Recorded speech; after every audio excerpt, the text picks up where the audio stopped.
Olá meus caros, aqui é o Corvo. Após o sucesso de Halloween em 1978, muitos estúdios independentes viram no modus operandi adotado uma forma de ganhar dinheiro fácil fazendo um investimento muito baixo. Friday the 13th, em 1980, embarcou na fama de Halloween e conseguiu para si uma considerável arrecadação. E foi assim, quando dois raios caíram no mesmo lugar, que a onda dos slasher movies ficou completamente fora de controle. Embora filmes de baixo orçamento, Halloween e Friday the 13th ainda prezaram por algum grau de qualidade, mas os seus copycats dificilmente tiveram o empenho de ter qualquer tipo de credibilidade. Desde que as pessoas comprassem os ingressos, os estúdios estavam mais do que satisfeitos. Entretanto, há algumas joias perdidas no meio de tantos slashers de qualidade lamentável. E The Burning, filme de 1981, é uma delas. Não que este filme seja um exemplo de cinema bem feito, longe disso. O roteiro de The Burning é juvenil e repleto de furos, como é praticamente regra nos slashers, salvo algumas raras exceções. No entanto, foi o encontro de alguns profissionais acima da média que acabou por fazer deste filme tão essencial para esse segmento como os seus co-irmãos mais famosos, Halloween, Friday the 13th e A Nightmare on Elm Street. Uma pequena dose de sorte foi o que ocorreu nos bastidores e na pré-produção do filme. Primeiro de tudo, ele conta com a trilha sonora escrita pelo lendário tecladista do Yes, Rick Wakeman. Curiosamente, ele não costumava cobrar um preço exorbitante para trabalhar em trilhas sonoras, por mais que fosse reconhecidamente um dos músicos mais relevantes da história do rock progressivo. Para um filme de baixo orçamento, ter Wakeman a seu serviço por um preço camarada era algo surreal. Mas o que acontece em The Burning é exatamente isso. E, como é esperado do músico, o uso de sintetizadores e algumas distorções que causam um efeito psicodélico poderão ser ouvidas ao longo da película. Dito isso, eu não poderia deixar de mencionar o quanto o trabalho de Wakeman foi, de certo modo, subaproveitado durante o filme. Para os fãs de rock progressivo e também do Yes, eu aconselho fortemente que procurem, separadamente, pela trilha sonora de The Burning. Vocês não irão se desapontar. O segundo profissional responsável pelo status cult de The Burning foi, sem dúvida, o mestre da maquiagem protética e efeitos práticos, Tom Savini. Savini é tão importante para o horror que eu fiz um podcast sobre ele e seus melhores trabalhos aqui no canal. Consultem a playlist do Cine Corvo para maiores detalhes. Mas bem, Savini vinha de trabalhos recentes que deram a ele bastante credibilidade. Os filmes Dawn of the Dead e o primeiro Friday the 13th são exemplos claros de um trabalho muito bem feito de alguém que não tinha até então tanta experiência assim dentro do ramo. Em Friday the 13th, reconhecidamente um slasher, Savini demonstrou como estava aprimorando muitas das suas técnicas. O filme foi um verdadeiro sucesso, como eu disse. Portanto, uma pergunta inevitável se colocava: por que Savini não foi trabalhar em Friday the 13th Part 2 e acabou vindo parar em The Burning, uma das primeiras produções de um estúdio iniciante chamado Miramax? Sabemos que hoje a Miramax é gigante, mas naquela época os infames irmãos Weinstein eram ainda iniciantes dentro da indústria cinematográfica. E bem, a resposta para a presença de Savini neste filme é bastante simples. Opção artística. Quando o mestre dos efeitos práticos trabalhou naquela que se tornaria a franquia de Jason Voorhees, não havia sequer um Jason. Bem, na verdade havia, pois o vemos no encerramento do filme. Entretanto, Jason estava morto e a função do final, conceitualmente, era apenas de retratar um pesadelo da personagem Alice. Quando a Paramount disse a Savini que estavam planejando uma sequência com Jason como o antagonista ou assassino, o artista simplesmente detestou a ideia. Ele não havia desenvolvido o conceito estético do personagem para se tornar o centro de uma franquia, mas apenas para dar um baita susto na plateia ao término do primeiro filme, o que ele conseguiu com sobras.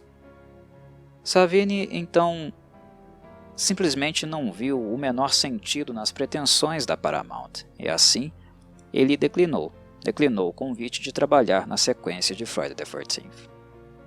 Ele retornaria, é verdade, apenas no quarto filme, mas muito em virtude de terem dito a ele que este era o último filme da franquia, o que não foi verdade, não se manteve, mas que no caso seria o último naquela ocasião e ele, Savini, poderia, com os seus efeitos práticos, matar Jason em cena, o que ele de fato adorou a ideia de exterminar aquele monstro que ele mesmo não queria que se tornasse o antagonista da série. Mas, resumidamente, foi assim que Savini foi parar em um filme bem mais modesto, como The Burning, e em alguns outros slashers também, um pouco menores dos anos 80, como Maniac e The Prowler. E afirmo a vocês, meus caros, os filmes com Savini, embora não tenham ficado tão famosos como os mais tradicionais do subgênero, estão entre os melhores daquela geração em termos de gore e death scenes. O trabalho de Savini era simplesmente inacreditável, muito acima da média, e não havia ninguém que conseguia os efeitos práticos que ele conseguia, gastando tão pouco, apenas alguns milhares de dólares. Em The Burning, Savini recicla alguns conceitos que ele já havia utilizado em Friday the 13th, como por exemplo o corte na garganta e a machadada na cabeça. Mas aqui ele os refina consideravelmente, estão ainda mais realísticos. E há um motivo também para The Burning ter sido um filme muito mais brutal do que Friday the 13th. A carta branca para Savini fazer o que bem queria e criar talvez um dos filmes mais brutais entre os slashers. Existiu no filme uma necessidade de chocar ainda mais que os seus antecessores, e a Miramax não temeu qualquer repercussão negativa, que, é claro, viria da crítica especializada. Mas em 1981, não apenas a Miramax, mas todos os estúdios pequenos que planejavam slashers para os anos seguintes, perceberam que a má publicidade também levava muita gente para os cinemas. Afinal, é de horror que estamos falando, e por mais que as pessoas ficassem escandalizadas, ninguém realmente procurava um filme do gênero esperando que ele apenas arranhasse a superfície.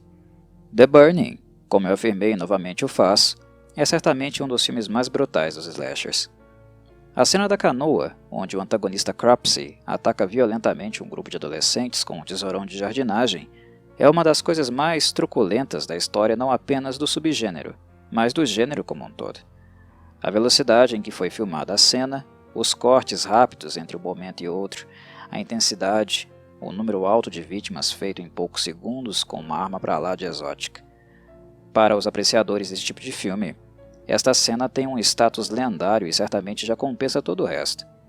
O nível de horror que sentiram os pobres adolescentes, a destruição provocada por Cropsey e a maquiagem feita por Savini fizeram de The Burning uma joia escondida da Slasher Wave.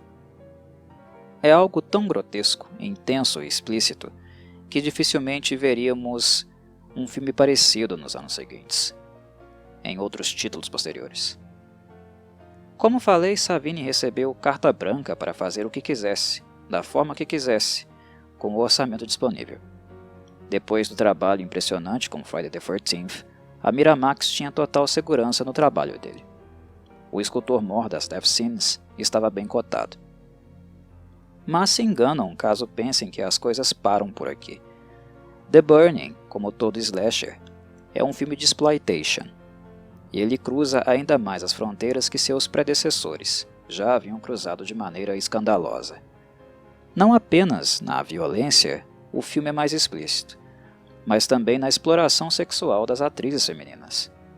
Eu sempre menciono que os slashers são filmes extremamente misóginos, e isso é inegável.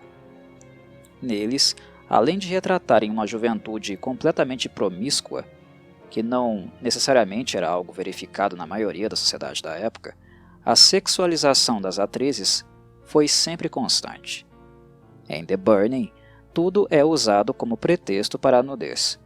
E sendo assim, já afirmo que aqui vocês verão muito corpos expostos completamente nus, masculinos em alguns momentos, mas na maior parte do tempo, femininos. Há cenas em que, mesmo vestidas, as atrizes sequer usam roupa de baixo, o que tem como propósito deixar nítido o contorno dos seus corpos. Dito isso, a cena mais explícita, em termos de nudez, foi curiosamente feita com a única atriz que realmente teve uma carreira de sucesso no cinema após The Burning. Falo de Holly Hunter, que futuramente ganharia o Oscar, o Cannes e o Globo de Ouro por sua atuação no filme The Piano. Aliás, ela sempre foi uma ótima atriz, de maneira em geral, sendo dona de vários outros prêmios e nomeações. Como todo mundo começa a carreira de forma humilde, The Burning foi a primeira oportunidade de trabalho dela em um longa, e seu cartão de visitas foi como uma das vítimas de Cropsey. Mas não antes de fazer uma cena completamente nua, com seu corpo totalmente exposto, e tendo que entrar num lago que, só de olhar, é de congelar até a nossa alma. Pobre Holly Hunter, nua, com frio, brutalizada pelo antagonista e certamente recebendo uma mixaria por tudo isso. Há algumas outras carinhas reconhecíveis no elenco de The Burning, embora nenhuma delas esteja atuando bem. Definitivamente, não esperem por isso. The Burning é um cult classic apenas em virtude das death scenes e do trabalho artístico de Tom Savini. Quem vocês provavelmente também irão reconhecer é o ator Jason Alexander, famoso por interpretar o personagem George Costanza na série Seinfeld. Mas, para os brasileiros especialmente, muitos se lembrarão dele em virtude da série Everybody Hates Chris. No cinema, em geral, as suas participações foram quase todas como ator coadjuvante, mas Alexander esteve em grandes clássicos como Jacob's Ladder e Pretty Woman. Ainda posso mencionar a atriz Leah Ayres, que teve seu maior momento de fama no filme Bloodsport, onde ela fez o par amoroso de Jean-Claude Van Damme. O roteiro de The Burning é bastante simples e vai direto ao ponto. O vilão Cropsey era o encarregado de um campamento de férias. Os adolescentes odiavam Cropsey porque, segundo eles, o homem era extremamente sádico e vivia assediando física e moralmente os adolescentes. Certa noite, para se vingar, alguns deles decidem fazer uma pegadinha com Cropsey, dar-lhe um susto para que jamais se esquecesse. No entanto, a pegadinha vai além do que o esperado, e Cropsey acaba sendo queimado no processo. Ele passa então os 5 anos seguintes internalizado, recebendo enxertos de pele. Mas todos são ineficientes, e ele fica terrivelmente desfigurado. Já capaz de se mover, ele então é convidado a voltar à vida social, o que não acaba dando muito certo. Ao tentar contratar os serviços de uma prostituta, quando ela finalmente o vê a aparência de Cropsey, ela o rejeita. Furioso, ele a mata, e posteriormente decide então retornar ao acampamento de férias e descontar sua raiva nos adolescentes que possivelmente estivessem lá, mesmo que não fossem os mesmos que o incendiaram anos antes. E, basicamente, esta é a premissa de The Burning. O que vocês verão durante o filme é aquilo que narrei anteriormente, sendo a música de Rick Wakeman e o trabalho de maquiagem de Tom Savini os pontos mais altos. Em 1981, The Burning era, sem dúvida, o filme mais extremo e violento dos slashers, feitos até aquele ponto.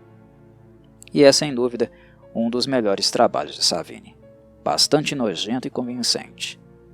A preferência de Cropsey por um tesourão apenas amplifica o nível de brutalidade gráfica do filme. E para aqueles que apreciam este subgênero do horror, este filme é indubitavelmente essencial. No mais, encerro por aqui. A todos um abraço e saudações corvídeas.